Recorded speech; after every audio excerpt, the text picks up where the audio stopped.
खा रहा था, लेकिन जैसे भक्ति सुनी रोटी खत्म होगी, यानी घर में टोटा आ गया। गुरुजी के पास गया, रोने लगा कि गुरुजी मैं तो तुम्हारे लिए पास इसलिए आया था कि कुछ भला हो जाएगा, लेकिन मेरा तो वो मामला खराब हो गया। गुरुजी ने कोई बात नहीं, और तपस्या कर। पंडित जी समर्पित थे गुरु के प्रति, और तपस्या करी तो माँ बाप अंधे हो गए। फिर गुरुजी के पास गया कि गुरुजी मामला खराब हो गया, चलो धंधा पानी चला गया, कोई बात नहीं, अब तो मेरे माँ बाप और अंधे हो गए, मैं क्या करूं? कि और भक्ति कर, और भक्ति करी, औलाद नहीं हुई। लोग ताने मारने लगे, तेरे इतना बड़ा भगत है, इतने बड़े गुरुजी के चरणों में ला रहा, आज तक एक बालक पैदा नहीं हुआ, रोटी के लाले पड़ रहे हैं, माँ बाप अंधे हैं। फिर गया गुरुजी के पास, गुरुजी ने कहा और तपस्या कर। पंडित जी ने धारण कर लिया था कि सौंप दिया है जीवन का सब भार, तुम्हारे चरणों में है हार, तुम्हारे चरणों में और जीत तुम्हारे चरणों में। लगन लग रही थी, और जब लगन लगती है तो अगन जगती है। तो लगन लगी रही और तपस्या करी, आखिरकार भगवान भोलेनाथ को प्रसन्न होना पड़ा, और भगवान प्रकट हो गए, सामने आके खड़े हो गए। लेकिन वहां भी बड़ी विडंबना होगी।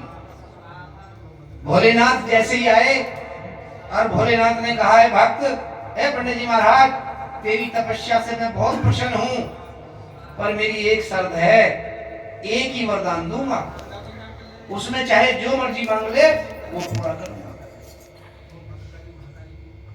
अब बेचारा बहुत ज्यादा घबरा गया कि इतनी देर तक तो तपस्या करी और आखिर में मामला हो गया। मन में उबाल आया कि खानदानी परिवार माँ बाप के लिए ज्यादा सोचते हैं। उन्होंने सोचा भाड़ में जाए, देखी जाएगी, जो कुछ होगा मेरे माँ बाप को दिखाई देना शुरू हो जाए, एक काम करता हूँ भगवान से अपने माँ बाप के लिए आंख मांग लेता हूँ।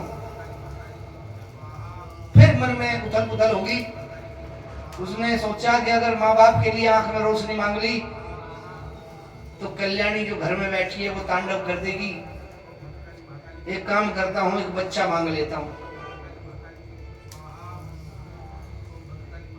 फिर बच्चे की इच्छा हुई, फिर मन दुखी हो गया कि हम तो भूखे मरी रहे हैं, अगर वो बच्चा भी हो गया उसे खुआऊंगा कैसे, पिलाऊंगा कैसे, हमारा तो जीवन न रहेगा उस बच्चे का। और तो एक काम करता हूँ, धन मांग लेता हूँ।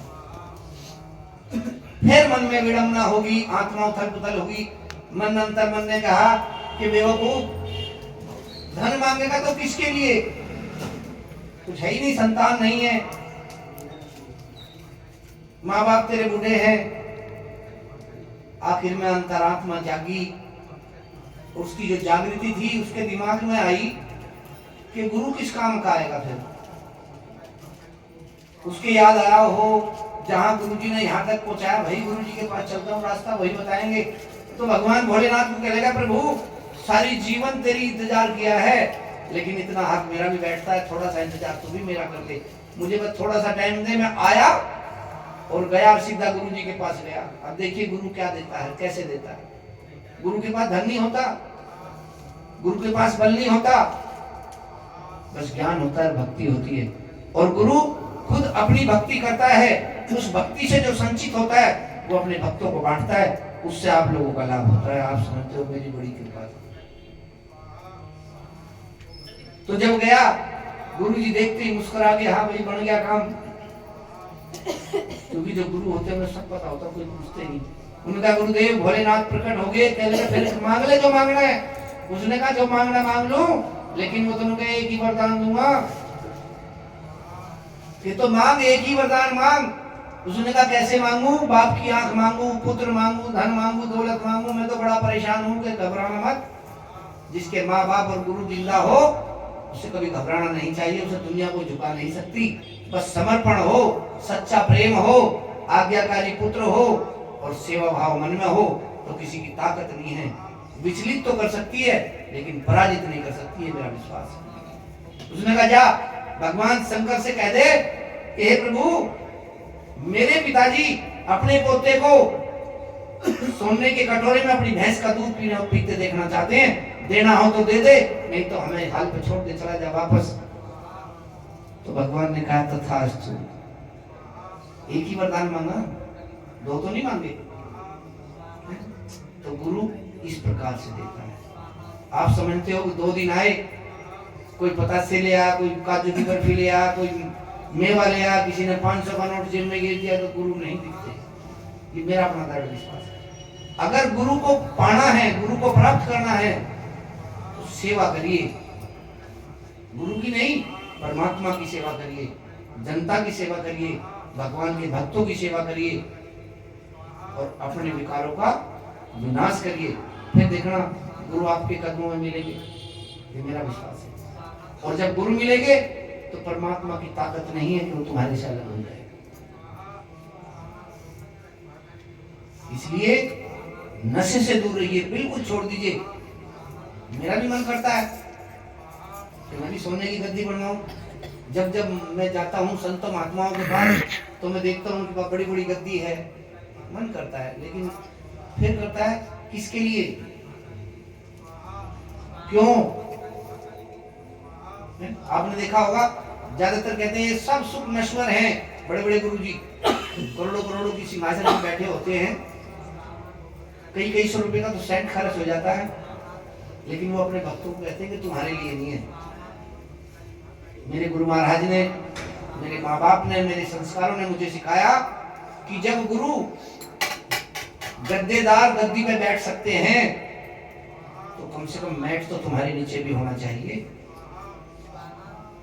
जब गुरुजी ड्राई फ्रूट खा सकते हैं तो कम से कम देसी घी की चुपड़ी भी तो आपको भी मिलनी चाहिए, नहीं मिलनी चाहिए, है ना? तो परमात्मा ने जो चीज तुम्हारे प्रयोग के लिए बनाई, सदुपयोग के लिए बनाई, उसका सेवन करिए। लेकिन आज तो कलयुग है, हिंदू राक्षसी भोजन करते हैं। अब बताइए, कहूंगा जरूर, आज एक रैली निकाल देते हैं और उसका नाम देते हैं हिंदू जागृति। तो जो डेली दारू पीने वाले होंगे, सिगरेट पीने वाले होंगे, झूठ बोलने होंगे, सबसे आगे झंडा उन्हीं के हाथ में होंगे, जय श्री राम, जय श्री राम, सबसे तेज चिल्लाएंगे। और जो सच्चे हिंदू होंगे वो उन्हें देख के अपने घर में घुस जाएंगे। ठीक है? आप बताइए, मदिरा किसने पी? भगवान राम ने मदिरा पी? किसने पी? रावण ने पी, राक्षस ने पी। और इतिहास गवाह है, आज तक जितने राजा महाराजा बर्बाद हुए वो मदिरा के चक्कर में हुए, जिसको आप शराब कहते हैं, जिसको कहते हैं मजा नहीं आया जी। है? किसी की शादी में चले जाओ और वहां दारू ना परोसी जाए तो उनका मजा नहीं आया, क्या पार्टी थी।